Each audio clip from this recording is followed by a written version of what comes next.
Tout commence au départ, tu n'es pas voulu, tu es un accident. Tes parents qui ne s'aiment pas, une histoire, c'est un lendemain comme beaucoup. 9 mois après me voilà, déjà morte à la naissance. Réanimation, oxygène, la vie me le chuchote. Tu seras l'exemple, déjà tu seras une battante. Plus le temps passe et plus le sentiment d'amour et de sécurité s'efface. Quand on n'est pas aimé mais bercé d'humiliation, maltraité. Cet hiver on passé, la conscience de ne pas être au bon endroit se faire ressentir.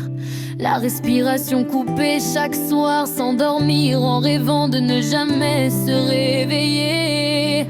Mais le temps passe, l'habitude, la résilience me fait survivre. Puis après, les coups et la haine d'une mère, arrivent les caresses indécentes d'un père qui me prend jusqu'à ma propre dignité. De souffrance en souffrance, on arrive à se détacher de tout et de soi. Même c'est enfin l'heure de partir, quitter le cauchemar familial. Mais là encore, tu le vois, tu y crois, le prince charmant, jusqu'à que sur toi il te laisse tout son amour de milliers de coups.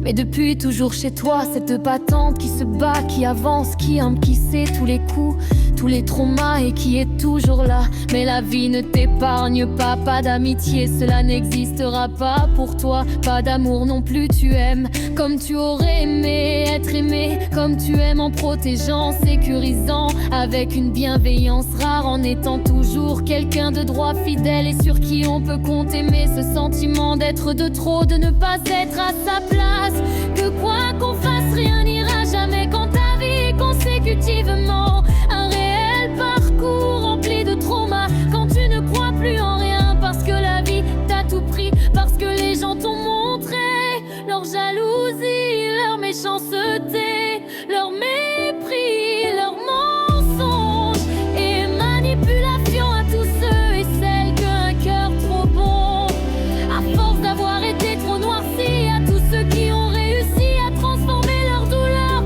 en amour. Que fait-on quand on n'a plus la force? Que fait-on quand la solitude est notre seul refuge et que même malgré ça, chaque rencontre te détruit un peu plus? Alors que oui, tu as conscience d'en ne plus vouloir t'attacher, tu ne veux pas t'habituer, tu ne veux plus être mal aimé.